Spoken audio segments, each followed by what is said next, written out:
Praise the Lord. आई आपण वचनाकडे जाऊयात.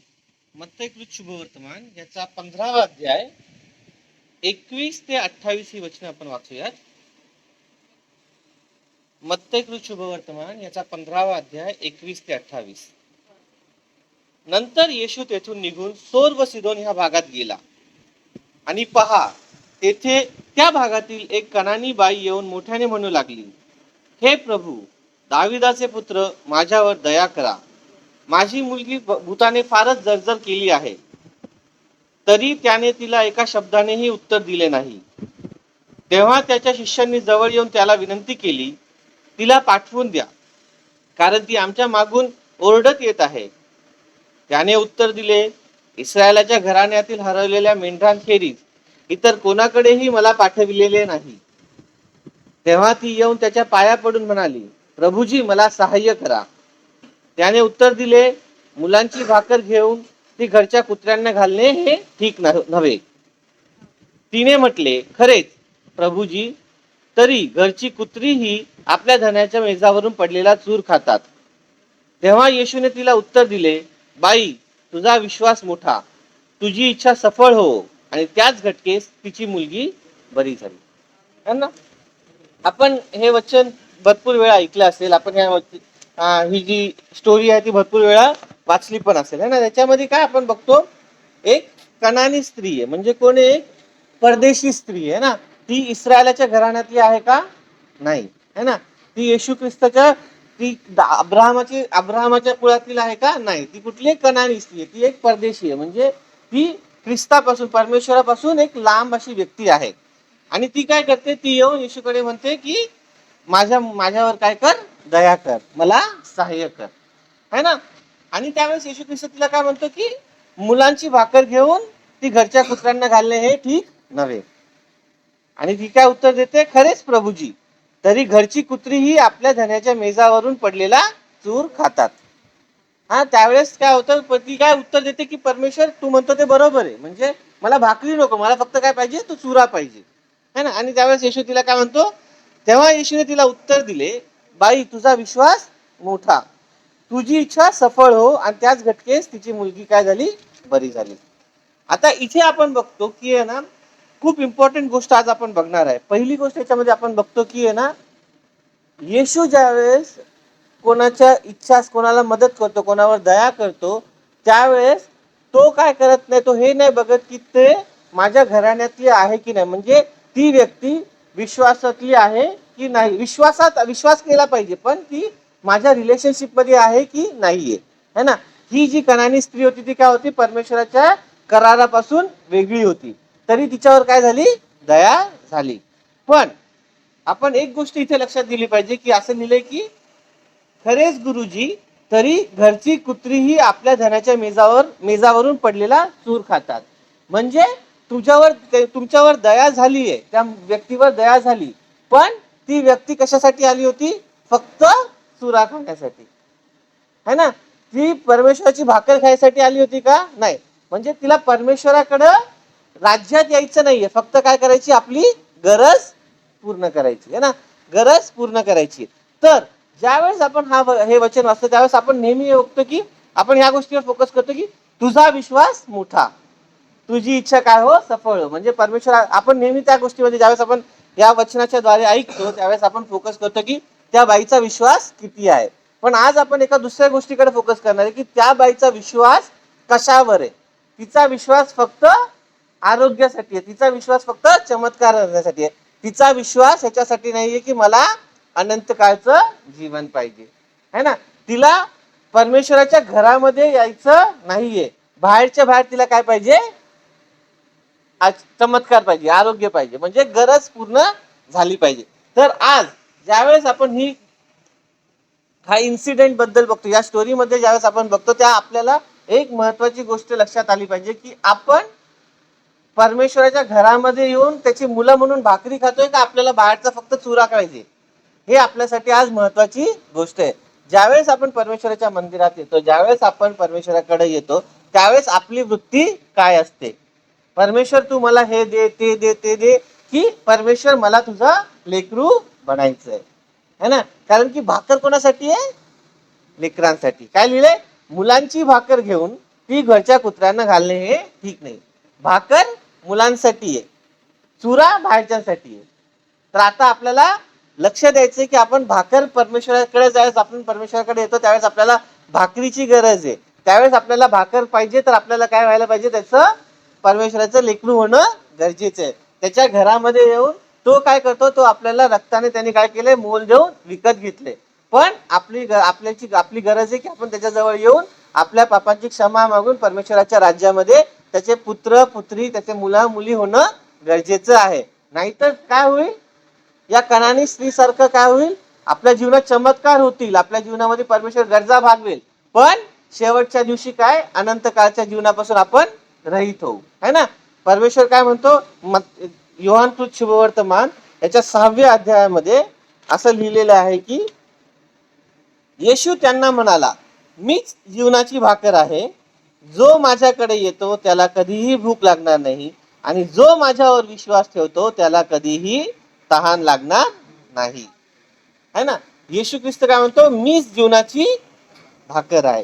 तर येशूकडे येताना आपल्याला काय लिहिले? जो माझ्याकडे येतो त्याला कधीही भूक लागणार नाही, है ना?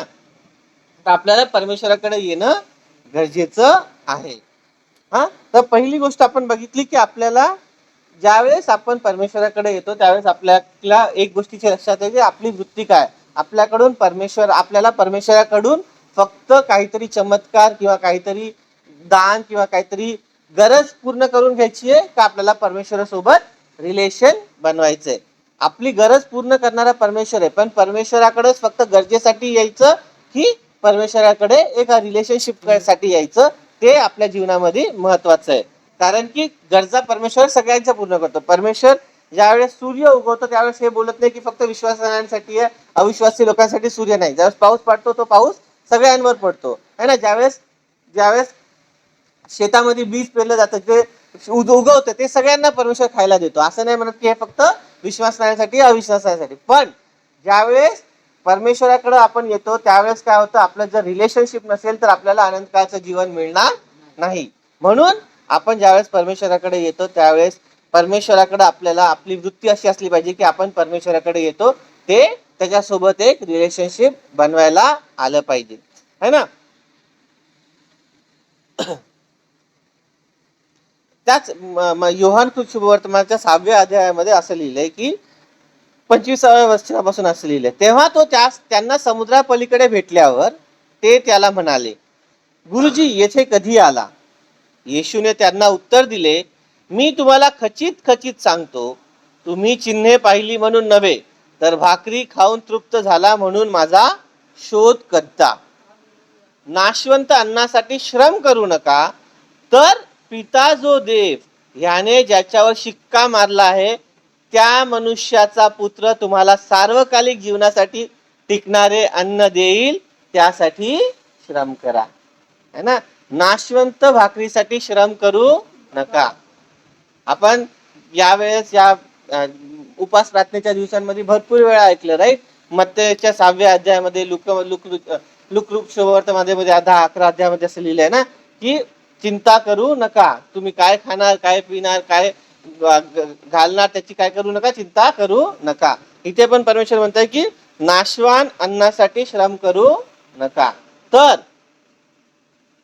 तुम्हाला मनुष्याचा पुत्र तुम्हाला सार्वकालिक जीवनासाठी टिकणारे अन्न देईल, त्याच्यासाठी काय करा? श्रम करा, है ना? परमेश्वर काय करतो? येशू ख्रिस्त काय करतो? आपल्याला जीवनाची भाकर देतो. त्याच्यासाठी आपल्याला परमेश्वराकडे येणं गरजेचं आहे, है ना? यावेळेस येशूच्या मागे लोक निघाले, येशूच्या मागे यायला लागले, तर येशू ख्रिस्त त्यांना काय म्हणतो? तुम्ही चमत्कारामुळे नाही आले, तुम्ही काय, तुम्हाला काल भाकरी खाऊ घातली ना म्हणून आला. याच्या अगोदर आपण बघितलं ना 6व्या अध्यायाच्या स्टार्टिंगला, तर तिथे तो 5,000 भोजन देतो त्याच्याबद्दल लिहिलंय. म्हणजे त्यांनी काय केलं? जेवण केलं, सगळं तृप्त झाले म्हणून ते दुसऱ्या दिवशी परत त्याच्या मागे आले. म्हणजे त्यांची गरज भागली म्हणून ते काय झाले? त्याच्या मागे आले, पण ते परमेश्वराकडे रिलेशनशिप साठी आले नाही. तर तो काय म्हणतो की तुम्ही नाशवान अन्नासाठी नका मागे, तुम्ही काय करा? जे सार्वकालिक भाकर आहे, जे सार्वकालिक जीवन परमेश्वर देतो, त्याच्यासाठी तुम्ही काय करा? श्रम करा. आणि ते जीवन कोण आहे? प्रभू येशू ख्रिस्त आहे, है ना? येशू ख्रिस्त म्हणतो मार्ग, सत्य व जीवन मीच आहे. माझ्याकडे आल्यापासून कोणी पित्याकडे जाऊ शकत नाही, है ना. पुढे असं लिहिलंय, यावरून ते त्याला म्हणाले, देवाची कामे आमच्या हातून व्हावी म्हणून आम्ही काय करावे. हा, आता हे लोक काय विचारतात की देवाचं काम व्हायला पाहिजे म्हणून आम्ही काय करायचं. आणि वचन असं सांगतं, येशूने त्यांना उत्तर दिले, देवाचे काम हेच आहे की ज्याने त्याला पाठविले त्याच्यावर तुम्ही विश्वास ठेवावा. ना, आपल्याला काय करणं गरजेचं आहे, आपल्याला येशू ख्रिस्तावर विश्वास ठेवणं गरजेचं आहे. काय कोणत्या गोष्टीवर विश्वास ठेवायचा आहे? की तो परमेश्वराचा पुत्र आहे, तो आमच्या पापांसाठी या जगामध्ये आला, त्याने वधस्तंभावरती दुःख भोगिले, तो मारला गेला, गाडला गेला आणि तिसऱ्या दिवशी मेलेल्यातून पुन्हा उठला, है ना. आणि तो काय आम्हाला घेण्यासाठी परत काय दुसऱ्यांदा परत येणार आहे. आणि तो काय करतो, आम्हाला अनंत काळचं जीवन देतो. या गोष्टीवर आम्हाला काय करायचं आहे? विश्वास करायचा आहे. ज्यावेळेस आम्ही या गोष्टीवर विश्वास करतो त्यावेळेस परमेश्वर काय म्हणतो की तुम्ही माझे पुत्र आणि पुत्री आहात, है ना. असं लिहिलंय की 39 वचनामध्ये असं लिहिलंय, आणि ज्याने मला पाठविले त्याची इच्छा हीच आहे की त्याने जे सर्व मला दिले त्यातून मी काहीही हरवू नये, तर शेवटल्या दिवशी मी ते उठवावे. माझ्या पित्याची इच्छा हीच आहे की जो कोणी पुत्राला पाहून त्याच्यावर विश्वास ठेवतो त्याला सार्वकालिक जीवन प्राप्त व्हावे, त्याला मीच शेवटल्या दिवशी उठवेन, है ना. तर येशू ख्रिस्त काय आहे? तो जीवनाची भाकर आहे, तोच जीवन आहे, तोच काय मार्ग आहे, तोच काय सत्य आहे, आणि तोच आपल्याला सार्वकालिक जीवन देणारा परमेश्वर आहे, है ना. तर आपल्याला त्या कणानी स्त्री सारखं नाही व्हायचं, जिने फक्त काय आपली गरज भागवण्यासाठी परमेश्वराकडे आली आणि त्याच्यानंतर ती परमेश्वराला सोडून निघून गेली, है ना. आपण बघतो की 10 कुष्ठरोग्यांविषयी लिहिलंय तिथे बायबलमध्ये, है ना. त्या लोकांना काय केलं? परमेश्वरांनी आरोग्य दिलं, येशू ख्रिस्तांनी त्यांना आरोग्य दिलं. आणि नंतर काय झालं? एकच परत आला धन्यवाद द्यायला, बाकी 9 काय झाले? निघून गेले. तर परमेश्वर काय म्हणतो? पूर्ण 10च्या 10 बरे झाले नव्हते का? मग फक्त हा एकच कसा काय परत आला, है ना. तर आपल्याला फक्त आपली गरज भागवण्यासाठी परमेश्वराकडे यायचं नाहीये, तर परमेश्वराकडे याच्यासाठी यायचंय कारण की तो आपला स्वर्गीय पिता आहे, तो आपल्याला अनंत काळासाठी एक जीवन त्यांनी देणारा परमेश्वर आहे. तर आपण वचन असं लिहितं की मी काय करतो, परमेश्वर येशू ख्रिस्त म्हणतो, मी जातो आणि तुमच्यासाठी काय करतो? जागा तयार करतो. म्हणजे मी परत येईल आणि तुम्हाला माझ्यासोबत घेऊन जाईल. का? कारण की जिथे मी असेल तिथे तुम्ही असावे अशी माझी इच्छा आहे, है ना. तर परमेश्वर काय करतो? येशू ख्रिस्त आज आपल्याला काय शिकवतोय की आपल्याला परमेश्वरासोबत एक रिलेशनशिप बनवायचं आहे. आपण तेच गोष्ट आपण 3 दिवसापासून बघतोय, राईट. आपल्याला काय निरंतर प्रार्थना करायची, सर्वदा आनंदित राहायचंय. काय करायचंय? प्रत्येक परिस्थितीमध्ये उपकार स्तुती करत राहायची आहे. का? कारण की आपल्याला ते परमेश्वरासोबतचं रिलेशनशिप काय करायचंय? मेंटेन करायचं आहे. आपल्याला परमेश्वराचे लेकरं बनायचंय. आपल्याला ते बाहेर राहणारे कुत्र्यांसारखं फक्त चुरा खात बसायची गरज नाहीये. आपण काय करू शकतो? परमेश्वराच्या मंदिरात येऊन त्याचे लेकरं बनून ती जीवनाची भाकर घेण्यासाठी आपल्याला परमेश्वराने काय केलंय? निवडलेलं आहे. तर ज्यावेळेस परमेश्वर आपल्याला भाकर द्यायसाठी रेडी आहे, तर आपण काय तो चुरा खात बसायची गरज नाहीये, है ना. परमेश्वर काय म्हणतो की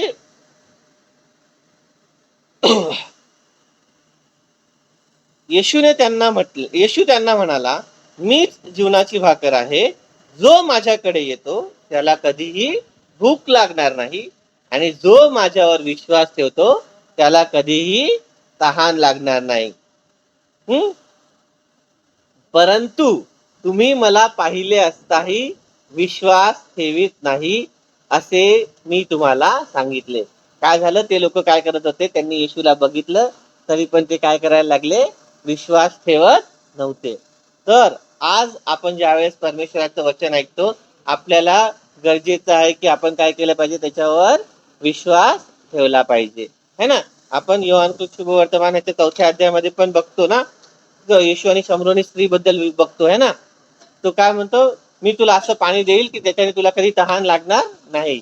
तर ती काय म्हणते की ते पाणी तुम्ही काय दिला मला द्या, कारण की मग मला रोज इथे विहिरीवर येण्याची गरज पडणार नाही, है ना.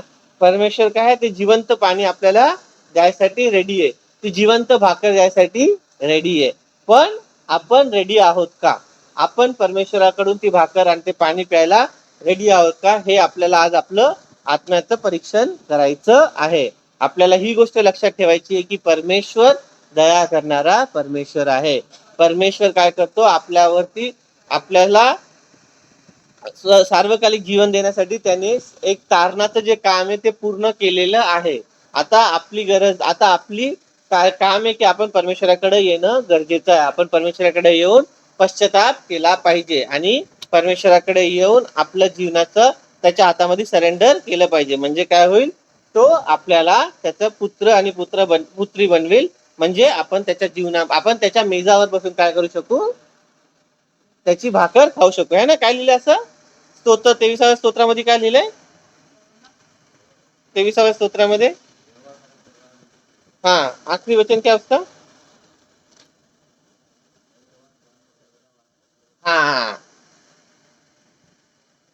खरोखर माझ्या आयुष्याचे सर्व दिवस मला कल्याण व दया ही लाभतील आणि परमेश्वराच्या घरात मी चिरकाल राहीन. है ना?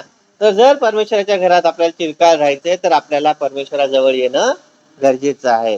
तर आपल्याला परमेश्वराच्या जवळ येऊन फक्त आपल्याला चुरा खाण्यासाठी नाही, म्हणजे आपल्याला फक्त गरजा पूर्ण करण्यासाठी नाही, तर रिलेशनशिप बनवण्यासाठी परमेश्वराच्या राज्यामध्ये येणं गरजेचं आहे. ज्यावेळेस आपली ती रिलेशनशिप बनेल त्यावेळेस परमेश्वर काय करेल?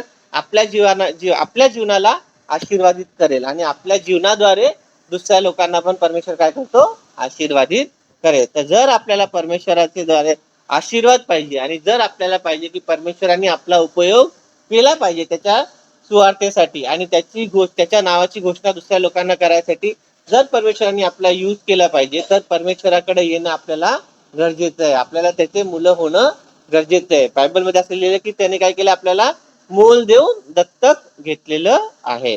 तर ज्या परमेश्वरांनी आपल्यासाठी सर्व काही केलं आपण आता त्याच्याकडे जाणं गरजेचं आहे. है ना? ज्यावेळेस आपण परमेश्वराकडे येतो, आपण परमेश्वराच्या सानिध्यात वाटतो, त्यावेळेस परमेश्वर काय करतो?